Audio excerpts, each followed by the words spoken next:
Hello, my friends. This is Otaku Cook, and today I'll be making chicken and bean burrito. So let's get right into it. Let's start by marinating our chicken first. I'm using two whole chicken legs with bone and skin. You can use the entire chicken without bones and skin. I just like the taste of the skin, that's the reason why I'm using it. But feel free to do as you please. On the chicken, add salt, freshly roasted and ground cumin, coriander, black pepper, cloves, and cinnamon. Very important that you roast these spices before you grind them. This will help enhance their flavor a lot. Now that we are done with that, we can add some heat by adding paprika and chili powder.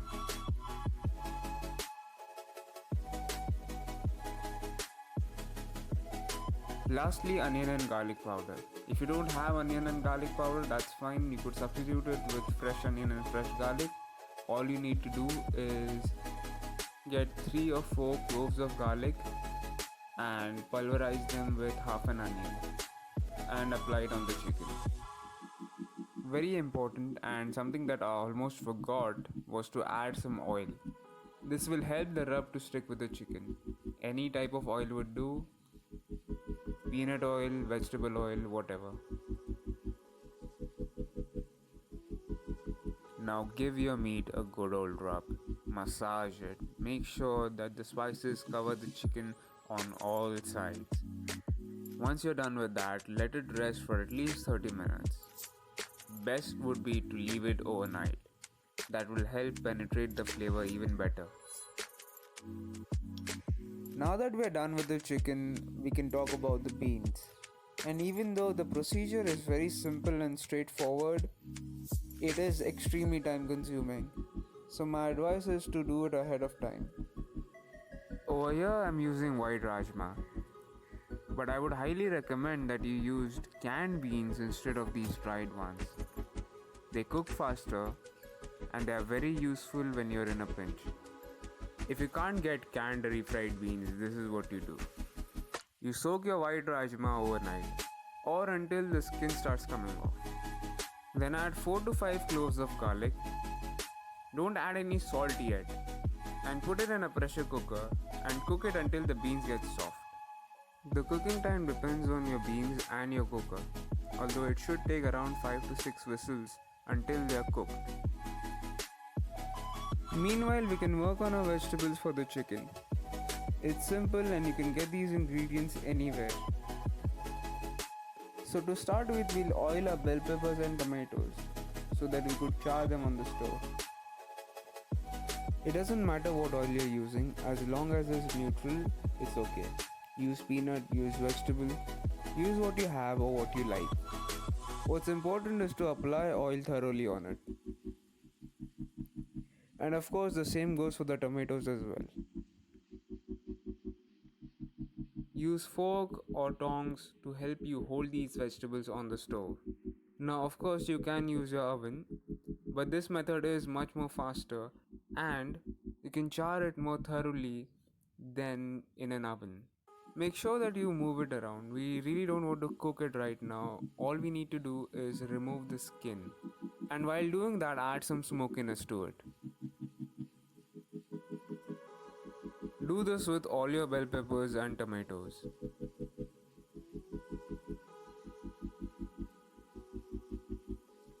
Make sure that you poke a few holes in the tomato. This helps the skin to curl up and reduces the chance of the tomato to burst. Although it is there only for a few seconds, you might not want to take any chances.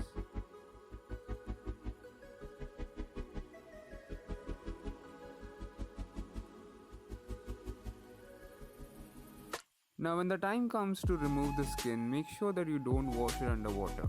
Instead, put it in a vessel or in a Ziploc bag and let the steam settle and loosen up the skin. That way it is easier for you to remove the skin. Now for removing it, you can use paper towels or even a regular kitchen towel.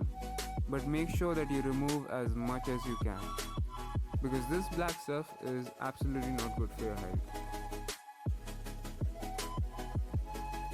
Now that we're done with that, we can start chopping our vegetables. Chop them the way you like. If you like them big, cut them big. If you like them fine, cut them fine. It's all on your ability and your liking. I am removing the core and the seeds from the bell pepper, but you can keep the seeds in if you like it hot.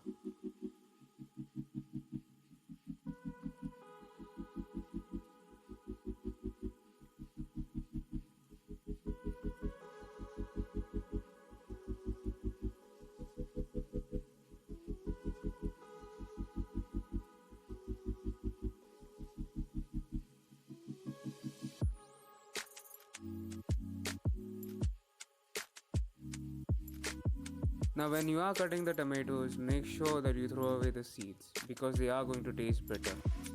But hold on to those cores because they have a lot of useful meat that we can use in this recipe.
Once done with that, crush and chop 4 to 5 cloves of garlic.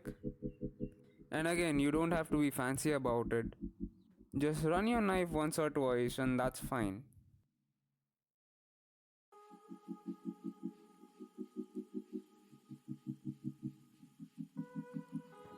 Now I am using 2 onions because these ones were small, but if you have a big one, that will work as well. Now this time you need to finely chop your onion, or at least try to cut as fine as possible.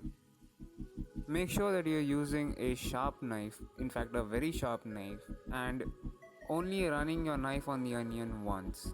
Because if you do it 2 or 3 times it will start oozing water and that's not what you want.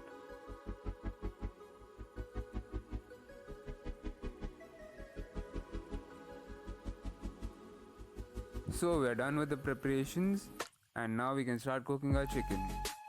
First we need to do is heat some oil in a pan and add our chicken legs skin side down. Make sure that you don't overcrowd the pan.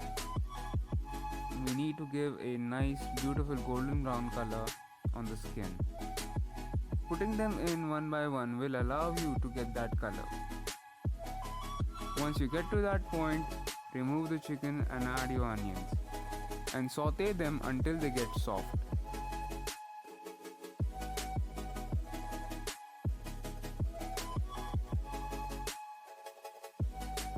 Once your onion gets soft and translucent, add your garlic and your chilies. I'm sorry I forgot to film the part where I cut the chili, but I cut one chili with its seeds in. You can of course remove the seeds if you like, but I like it a little spicy, that's why I'm adding it. After that, add your bell peppers first, saute them a little and then add your tomatoes.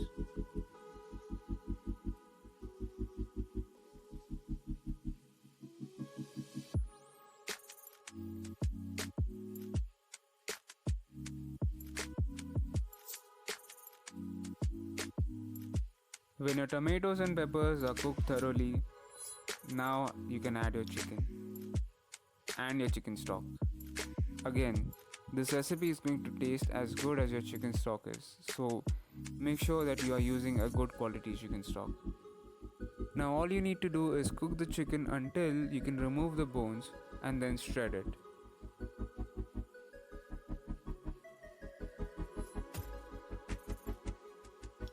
Meanwhile, we can work on the beans. Now traditionally lard is used, but I couldn't find it, so I'm using rendered bacon fat. But any animal fat will work just fine. Now in our fat we are going to add our beans with the water.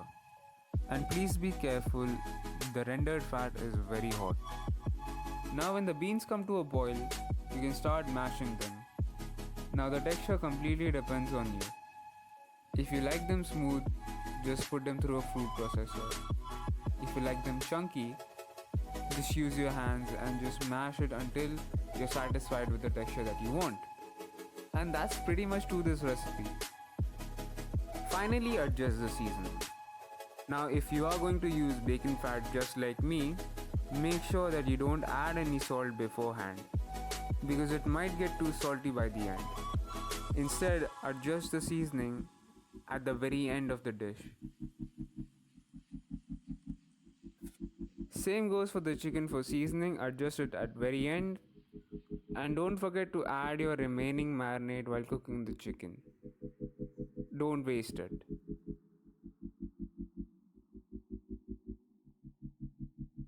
Now to finally assemble your burrito, take your tortilla, I'm using flour tortilla over here, and put your chicken right in the middle of it.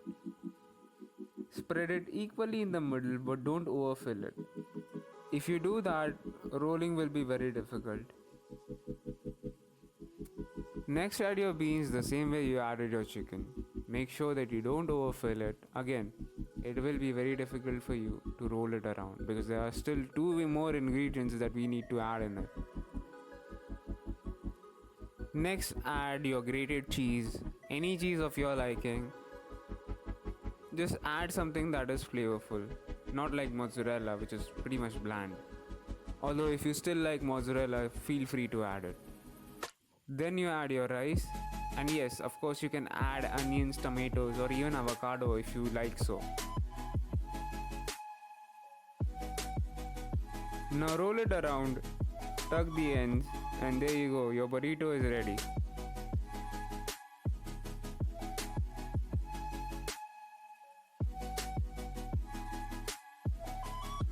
Hope you liked the recipe.